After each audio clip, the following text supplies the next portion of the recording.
Hey everyone, we're going to be doing something a little bit different today. I wanted to go over and show everybody a little bit of the 1.4 business that's going down. 1.4 has changed a lot with the game. The overall look obviously is pretty similar, but what 1.4 has done is added like a lot of nice features that are just kind of nice things to have, right? So here we have dev mode on. So if I open this up and go to God mode, right, you can see that now we have all these nice like things that can adjust how much food they have, mood, sleep. Everything's very configurable. So if like you're testing something or you're making YouTube videos, it's just a lot more accessible than it was. I think this has been here, but I never used it. There's this thing called the Dev Palette.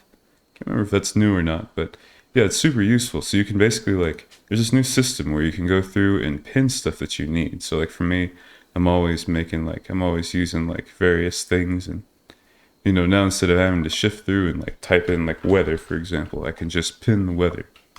You can be like, oh yeah, weather. There also seems to be new like tools for actually doing stuff. Like I don't remember being able to do this. I can turn this Slade Dresser into a legendary thing with like 2 clicks.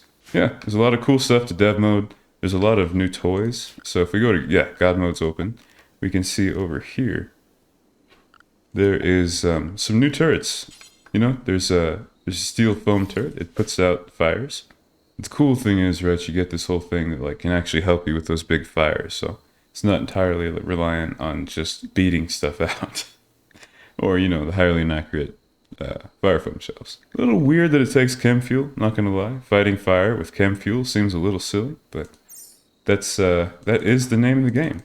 It is also the case that we have this new thing called the Fire Foam Pop Pack. If you look at it, it's got a pretty small radius, and it also again uses chem fuel. Weird, but it's super nice because now you can have dedicated firefighters. So you have a reason to wear something other than jump packs or like what's it called, shield belts. Just kind of nice. Yeah. What else we got here? Right. So with 1.4, another big change that really stood out to me that I really liked. So one of the biggest ones, and I know I've made fun of this on the channel before, but we have actual shelves now. If you look at this, it's glorious. Like each shelf can take up to 3 stacks, and it stores most types of items. There are certain items that are obviously too big, like you can't store an elephant on the shelf. Unfortunately, I know it's just real sad for all the elephant shelf hopefuls. I know, but everything else you can store up to six stacks for a 2 space shelf, and then and you have these little guys here, right? So check this out. You have these single shelves to store 3 stacks. It's super nice. That way everything can kind of look a little prettier. So this is really something really interesting I've noticed with the new workbenches. So if you look, there is info included in the tooltip here. So instead of having to go into the thing and look up like, oh yeah, what's going on over here? You just have it available right away. You can see your work speed. You can see oh okay, so like this thing is slower because obviously it's not electronic, but yeah, it's got that plus 12% from this guy and this guy. And you can see that at a glance. You don't have to sit there wondering, if there's a bad temperature, right? It's 7 degrees right now, so it's no issue. But say it was like -5 in here or 104, you would see that in the tooltip now, so you know what's affecting work speed. And that's true across the board. Super nice. I've been playing a lot of 1.4, and I can tell you right now, game loads faster, things run smoother. Overall, it just seems like the game's like a lot of the nitpicky stuff I didn't like, like having to search through and find all kinds of things in here when I'm making videos, or just some of the things for that made life kind of difficult for pawns. A lot of it seems to have been fixed. And funny enough, a lot of my mod list seems to have been integrated. Another feature, if you look up here, right, you notice people's weapons are below their portraits.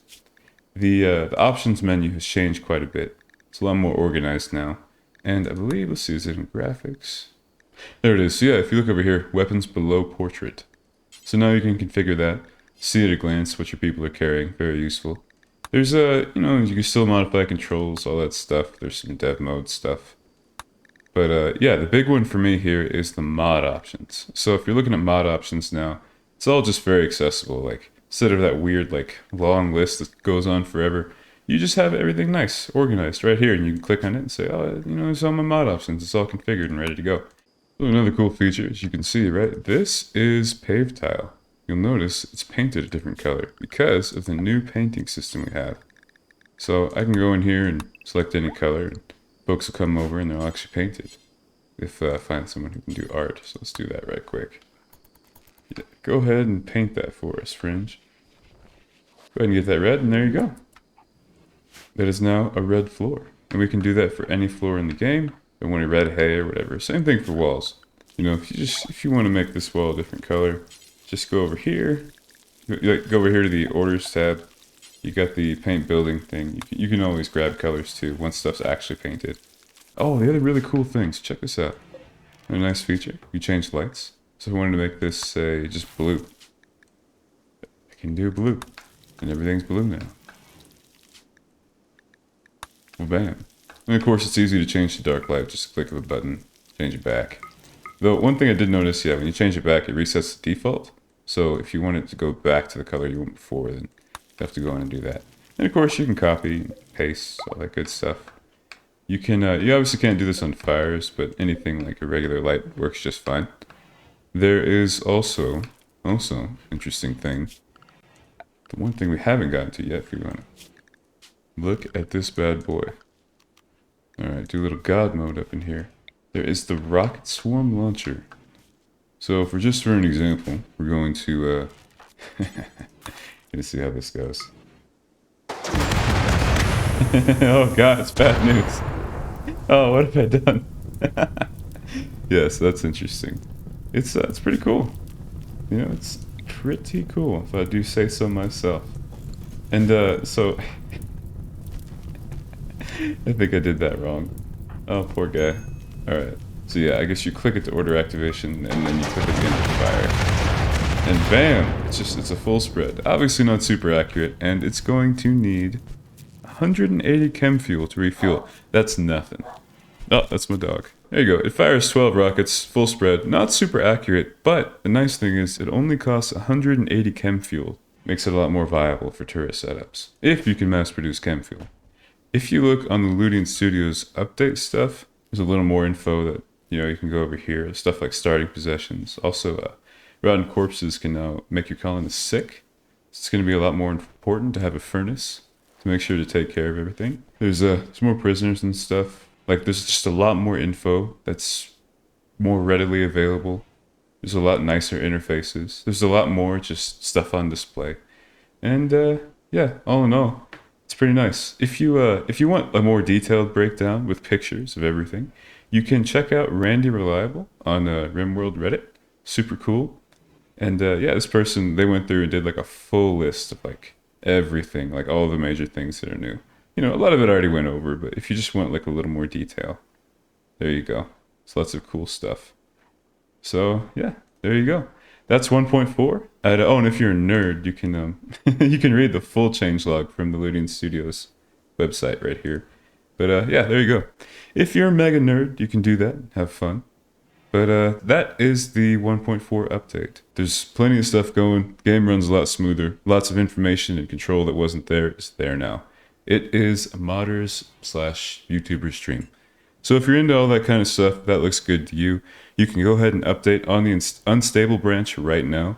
You don't have to wait, but otherwise, yeah, 1.4 update's about to hit. And for anyone who's worrying, like, oh, you know, I'm not too sure, I don't really know if I like this, is it going to be good? I can tell you right now, I think it's good.